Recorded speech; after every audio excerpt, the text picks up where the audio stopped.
So I open the discussion. Whoever want to pose a question can pose it, or can raise the hand, or can write in the chat, please. Can I ask my question to Marianne? Yes, please. Okay. Yes, absolutely. This takes us back a couple of days ago. Joe and I were both very struck by your description and research into how the brain has changed and how reading and absorbing information has changed. One thing I'm interested to know is, even before the internet, there were so many examples of people believing disinformation and propaganda and acting accordingly. How do you think about those examples in the pre-internet world, before the brain changed? Yes, and I want to admit ignorance. I have not ever been asked this question, and it's one that I would like to reflect upon, because of course it's very important that we look historically at everything. So I'm going to actually take my ignorance as the basis of a reflection for all of you, if you don't mind. So you are my segue, but I will come back to you online at a different time, because I'd like to think about it. It's a wonderful question. Now, here's my set of reflections.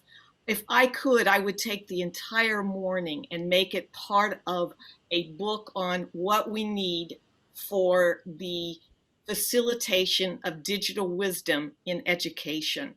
And I want to begin with Marcelo's amazing talk, because he reminded me with his various quotes of Pasteur's quote, "Insight comes to the prepared mind." And each of the talks are really about how do we prepare the next generation with digital wisdom. And a part of your question to me about the brain is involved in analogical thinking. We only move with our thinking based on an analogical thinking with what we already know. If we are not prepared with this kind of knowledge, and this is where the popes, the language of the heart, the language of the mind, the language of the hands, all those various parts of knowledge are the basis for us understanding, transforming information into knowledge or not. And that's where the digital shaping is so important for people to understand, that they have to have a basis of knowledge. And when Marcelo was talking about all the inequities around our world, especially after COVID, we are talking about a diminished set of background knowledge.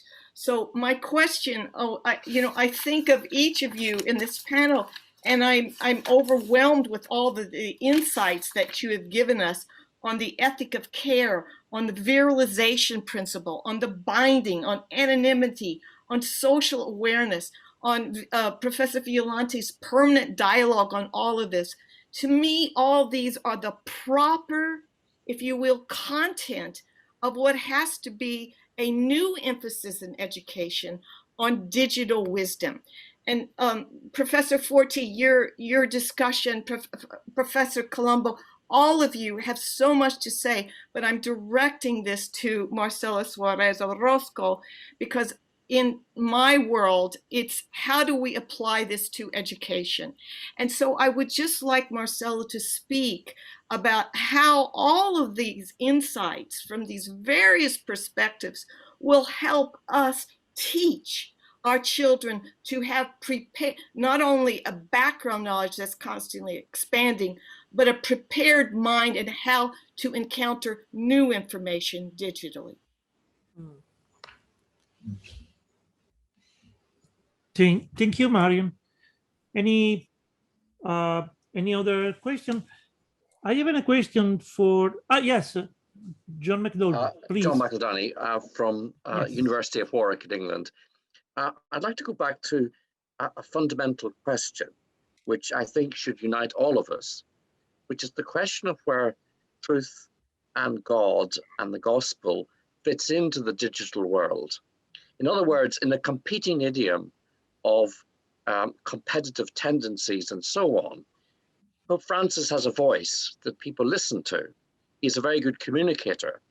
He explains very well all the various things we've heard about. And yet the question is, how does that cut through, as it were, the chatter that's going on, fake news and so on? And it seems to me that we have to be very careful that if we are moving to a regulatory structure, increasingly so, that there is a place in terms of freedom of expression for religious belief and authentic truth. So my question is, how do we actually protect that which we hold most dear, truth and values and belief? Thank you. Thanks to you. The floor is to our today's speakers.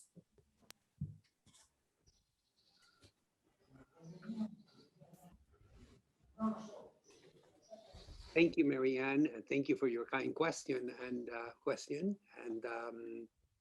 thank you also for the colleagues for a very illuminating and insightful set of very fundamental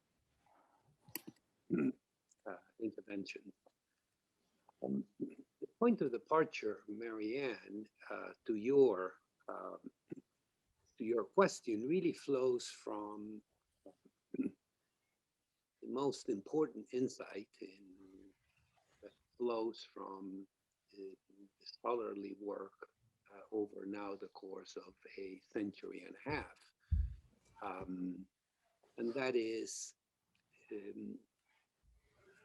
learning, transformative learning, deep learning, flows from a set of what your beloved colleague and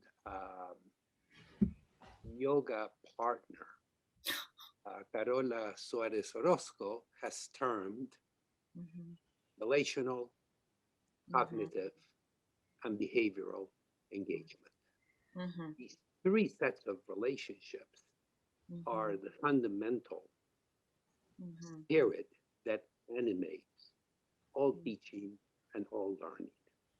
Learning at its most fundamental core is a relational set of activities between a more advanced learner, in the idiom, in the framework of the great cognitive Russian cognitive psychologist Vygotsky, between a more novice learner and a more advanced learner. And the fundamental moves that are encapsulated in Vygotsky's dialectic is the notion of the scaffolding of human growth and human development. Durkheim had the first chair on teaching teachers, pedagogy, over 150 years ago, first in Bordeaux and then in Paris. He had the most prestigious European chair on preparing teachers. And of course, Durkheim aligns so powerfully with the most important philosopher in education, certainly in the Anglo-Saxon tradition, and that's the great John Dewey.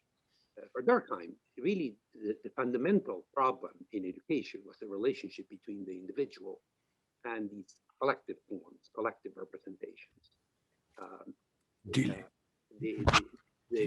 The point of this foundational work is how the nature of these relationships generate the scaffolds that are required to move more novice learners to more advanced, to deeper, wiser, more truthful, more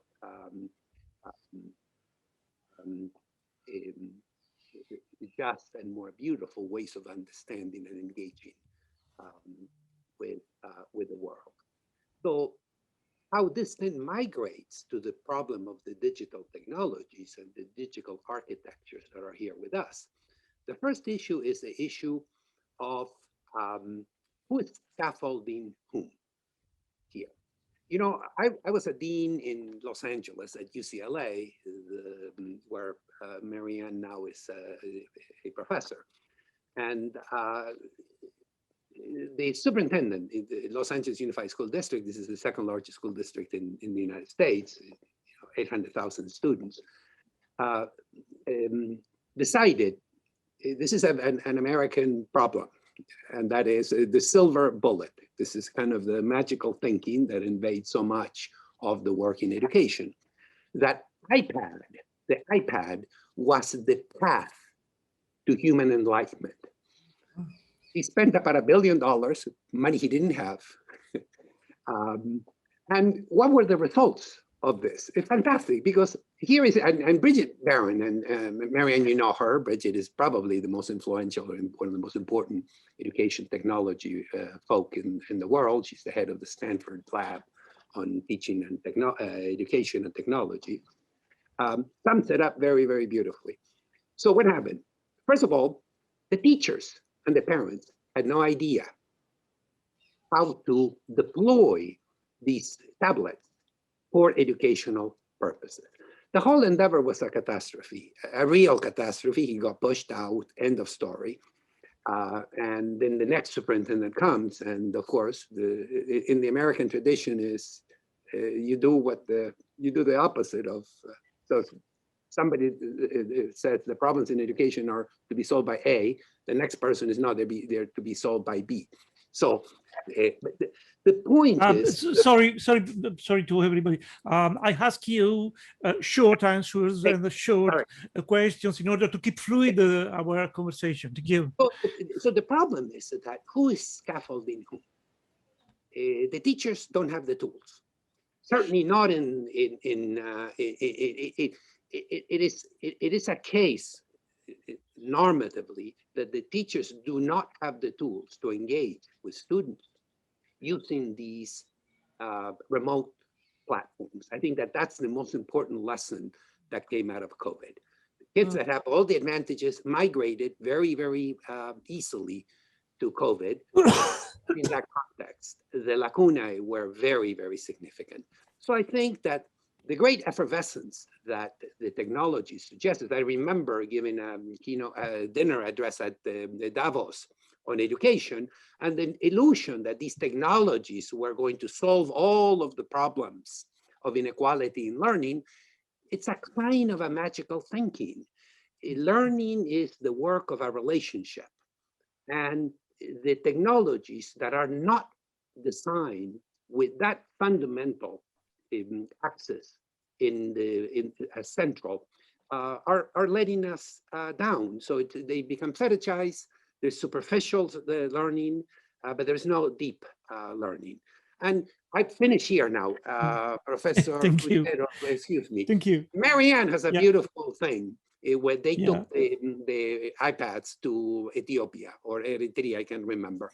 And what happened is the children taught themselves how to read, basically, very basically. But here's the issue.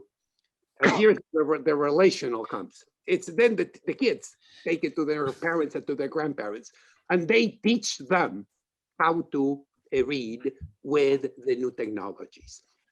So I'm tempered in terms of what the new technologies can and will do for us. If we remove the relational piece from all teaching and learning. Thank you. I beg your pardon. I'm just a tool of God in this case, and God asks us not to speak too much in order to... Sorry, Yeah. you're totally right. You know, in the Prado, there is a painting by El Greco called Kronos Eats the Children. So time eats us all. Thank you, Professor Schwartz. Thank you so much. I have a question for Fausto Colombo, but perhaps also for Nick Couldry. I know this is present. My question is, how do you think the idea and the practice of work or labor, if you prefer, is changing within these new information and media environments you sketched out? Fausto, Nick, as you prefer. Very quick, please. I let the floor. I let the floor to Nick. I leave the floor to Nick, and after that, I would like to say something about Pope Francis and the universal communication. So, Nick, please. Okay, thank you, Ruggiero, for the question. And sorry I couldn't be here earlier. I had a clashing meeting. As Marianne brought out, there may well be subtle ways in which work itself is changing, what we call work, the detail of work, how we think. That's an area where Marianne has expertise, and so I won't comment further. I think the thing that I'm interested in as a social theorist is that the whole space in which what we call work is registered and managed is itself changing. So if you are a child doing work in a school, it's no longer a task written up on a blackboard.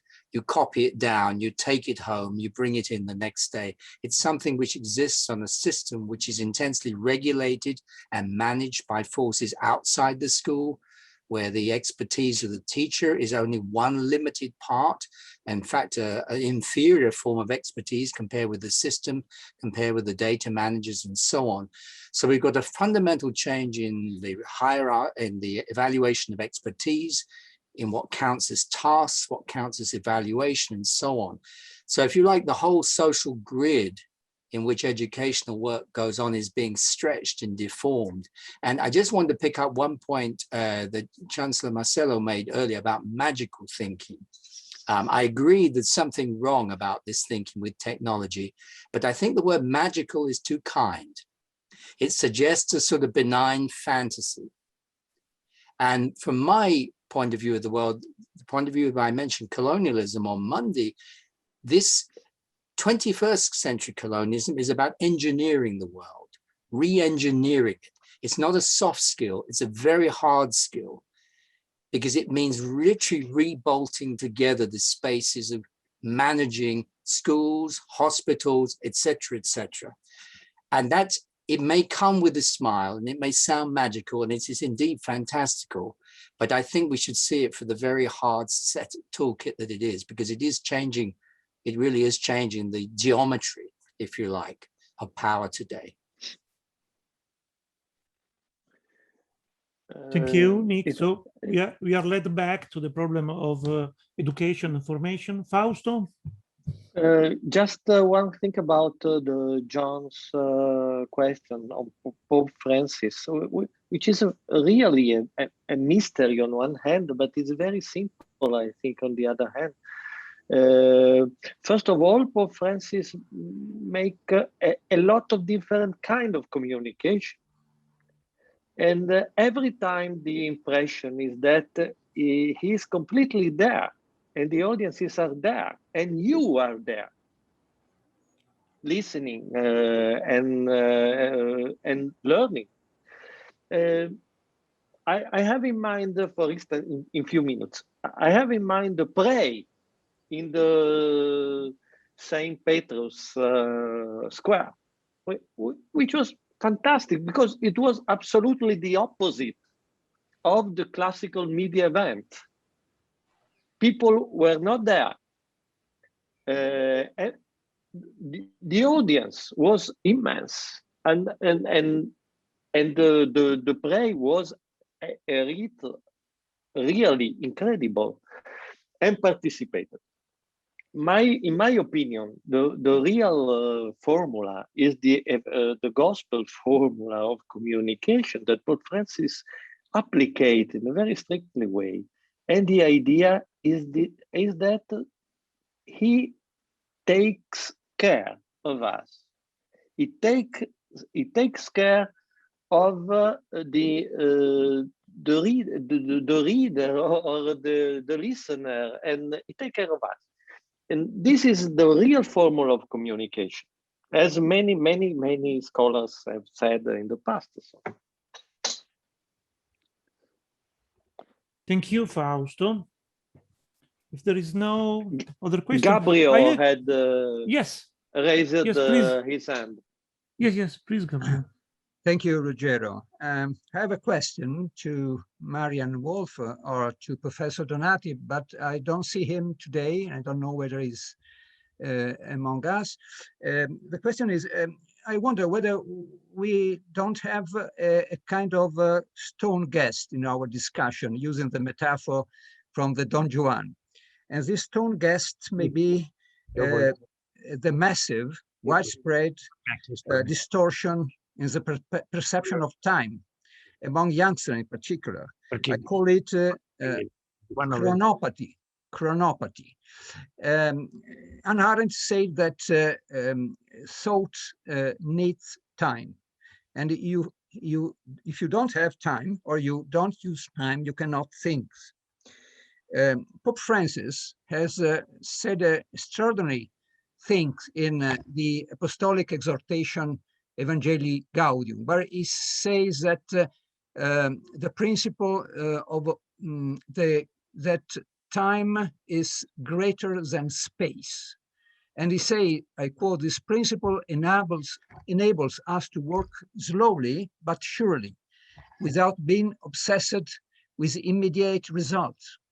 It helps us patiently to endure difficult and adverse situations or inevitable changes in our plans. It invites us to accept the tension between fullness and limitation, and to give a priority to time.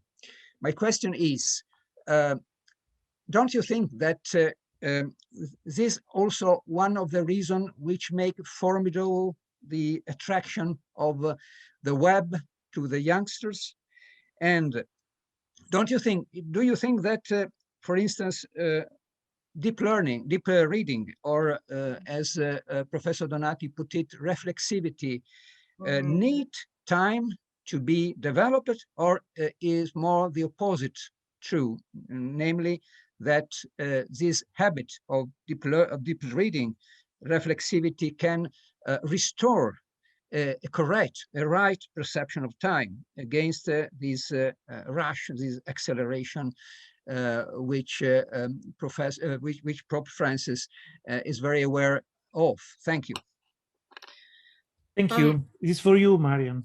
Yes, thank you so much, Professor Forti. And it was such a joy to see you here, I have to say. That's the same for me. Thank you. With the Rittore in Milano, so I was so happy. But your question has so many dimensions. And I think of your word chronopathy, and I think of three different things. First, there is an immediacy that has infected our young. Everything has to be quick. It has to be less dense, less complex, so it can be, in fact, just immediately shallowly absorbed. So this tendency for immediacy is really at the surface of a deeper problem. And the deeper problem is what you allude to. I use reading, but reading, or deep reading, is simply a metaphor also for deep thinking. There are two dimensions. One, our children have to learn how to allocate time to the more time-consuming, critical, analytic, and empathic processes. So they have to learn that over years. And our expert reading brain maintains the allocation of time to these deep reading processes or not, which is the problem with the medium. The advantages of print are that it advantages slower processing. If you will, the phrase festina lenta. We are reading quickly, but we are thinking slowly. But the medium of the digital medium, any screen, actually has an aspect which hastens us along. It's self-evanescent. And so we have neither the geometry of space and kinesthetic to help us literally absorb words more slowly and activate more of our brain, which takes more milliseconds. But that whole process gives us more of a platform, if you will, for reflection. And that's where Professor Donati and I are very similar. I will call it the Proustian platform for contemplation, the contemplative function. But we lose it if we don't maintain it. So two aspects: developmental. It requires years of formation, which is, and I'll say this to Chancellor Marcelo Sanchez Arando, this is Thomas Aquinas' audito. Those years of formation are learning to think. But, and this is the neuroscience platitude, use it or lose it. If we do not maintain this kind of, if you will, deeper thinking and reading, we become shallower and shallower. And I think someone said that we should not bemoan the loss of the contemplative function and reflection. I have to say, no, I don't bemoan. I fight. I fight for the virtue of contemplation. And so that's my response to you, Professor Forti. And we'll see each other in Milano. Thanks a lot. Fine. Thank you, Mariam. Thanks. We'll fight together.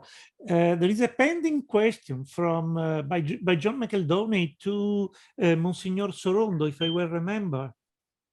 Yes, John asked about the something already I say by Colombo, but I want to add something because for me it's a real question today, the question of the evangelization, the question of God, the question, and I think we can say that it's very important also the question of the, to synthesize. In a last comment of Thomas Aquinas, I'm sorry, I quoted again Thomas Aquinas, but it's my professional deformation. He commented the psalm that say the justice, we need to be just. And he say, we are three forms to be just and truth. One is the truth of life. And the truth of life is the authenticity, we can say today. We quoted today Kierkegaard. Kierkegaard is the father of the existentialism, we know. And in the idea of Kierkegaard, as demonstrated Fabro, is the relation of God, because the I, we understand our I, ourself, in relation immediately that is not an auto self-pose, but is posed by another. So this is a relation immediately with God that is the fundament of the self. So this is also the existence. And this is the Thomas Aquinas say, the truth of life. We need to be truth in the life. And this is the fundamental truth that we say the testimonial, the witness. And the consequence of this, we can be truth in justice, and truth, the veracity, that is a virtue. That Thomas Aquinas make a distinction between the veracity of the truth, because this truth is not an habitus. Truth is a consequence, that the virtue is the veracity, that is to say the truth. And but we can say the truth really if we have the truth of life. And the other is the truth of justice. And of course, and he say, for all these things, we need the truth of grace. The grace that is a gift of God, as we know, and is the last dignity of the human being. We speak today about the dignity. So I think the first thing that we need to have when it really, and this is the thing that we admire in Pope Francis, when we enter in this war of the media, is to be in this truth. And if we are in this truth, we can communicate about the truth. Independently, of course, it's better if we know all the media, but we need to be really in the truth of life, I can say. Thank you, John, for the question. Thank you so much. Anyone has other questions, or I shift the floor to the Chancellor and the Vice Chancellor for the final greetings of our webinar. Thank you to all the panelists of today, and well, thanks to the organizers for this beautiful chance of exchange and of dialogue, real dialogue between us. Thank you so much. And the floor is to the Chancellor and the Vice Chancellor. Thank you. Thank you. Thank you. I want to thank, I don't know, do you want to say something? No.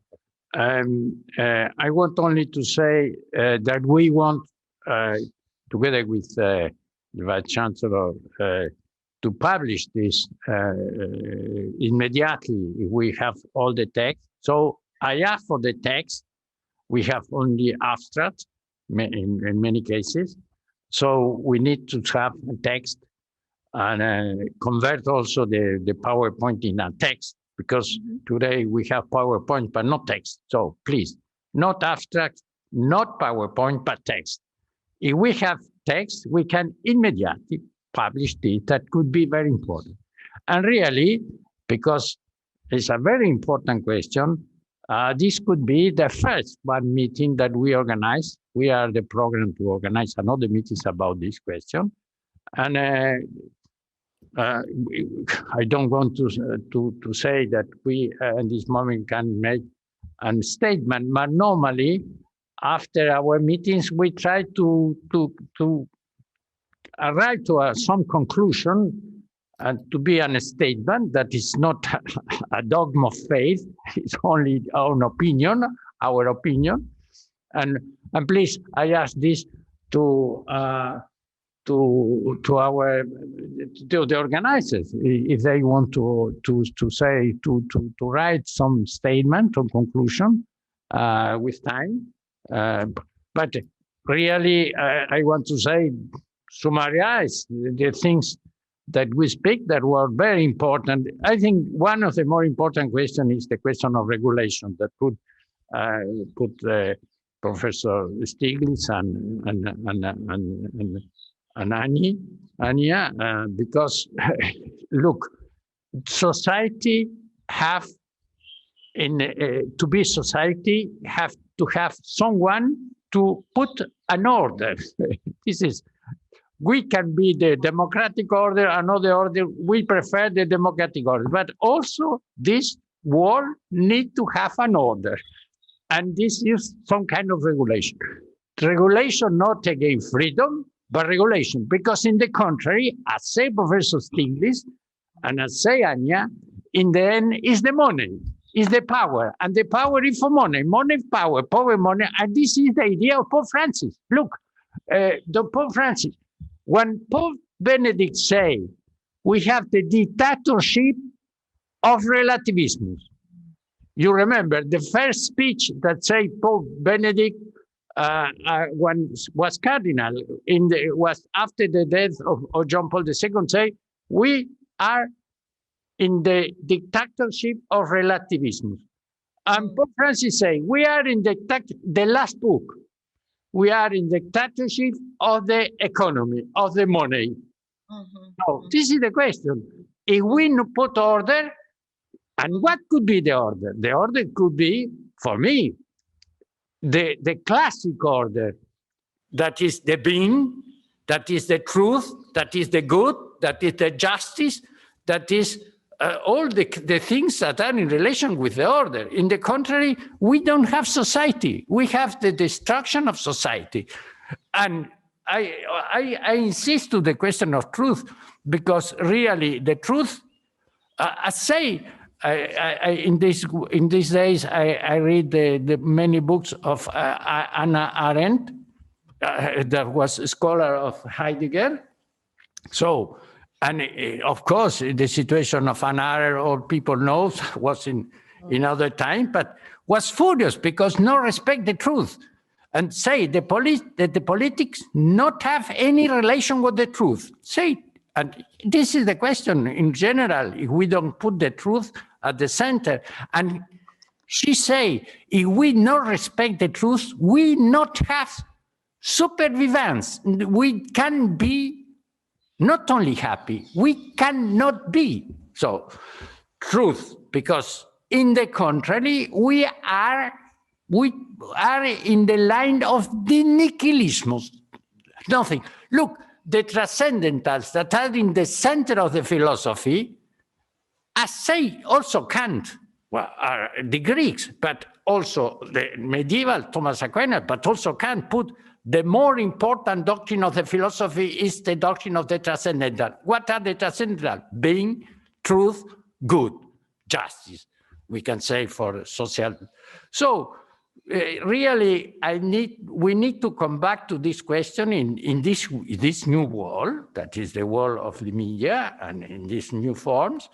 And these are regulation, these are quality of communication, these are freedom, these are education, these are self of another, as say in the last version of the gospel, Paul Ricoeur. And this is the question of brain. the new education develop the brain better or not? This is the question that we asked to Marian, because I think sometimes you say yes, or sometimes you say yes, but some correction. So we need to be more clear in this point. Thank you very much. Thank you very much.